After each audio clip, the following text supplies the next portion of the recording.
Imagine this. You're at a concert in 1809. On stage, a pianist is performing Mozart's beloved D minor concerto, a masterpiece of elegance and grace. The orchestra falls silent. The soloist pauses. It's time for the cadenza. But instead of something light and Mozartian, the pianist launches into a torrent of thundering trills, ferocious runs, and harmonies that seem to belong to a different world, a world called Beethoven. What happened here is one of the most audacious acts in classical music history, and it all started with a lost piece of paper.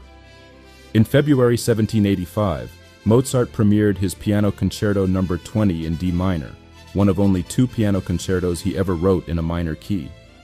The performance was a triumph, but there was a problem. Mozart's original cadenza for the first movement has never been found. We know he wrote one. In a letter to his sister Nannerl just weeks after the premiere, Mozart mentions sending cadenzas for this very concerto, but they vanished into history. So for decades, pianists had a dilemma. What do you play when the soloist is supposed to shine? The answer for many was to improvise.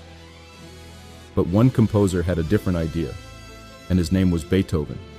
Beethoven adored Mozart's D minor concerto. He had performed it in Vienna in 1795, at a benefit concert for Mozart's widow, Constanze. But the famous written cadenza we know today wasn't composed until around 1809, when Beethoven wrote it down for his student, Archduke Rudolf. And when you hear it, you understand why it sparked controversy. The cadenza begins with something audacious, a series of trills that, in Mozart's world, would traditionally signal the end of a cadenza.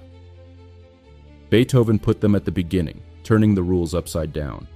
Then he takes Mozart's themes and dismembers them, severing phrases, inserting dramatic pauses, and layering on notes Mozart never intended.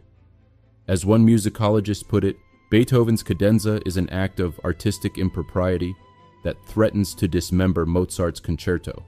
So, what exactly does Beethoven do that's so radical?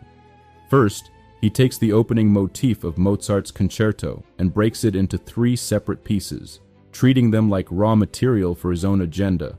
Then, he throws in rapid-fire runs that span the entire keyboard, massive chords, and those signature martellato, hammered repetitions that sound more like his Waldstein sonata than anything Mozart ever wrote. The contrast is staggering. Mozart is elegance and clarity.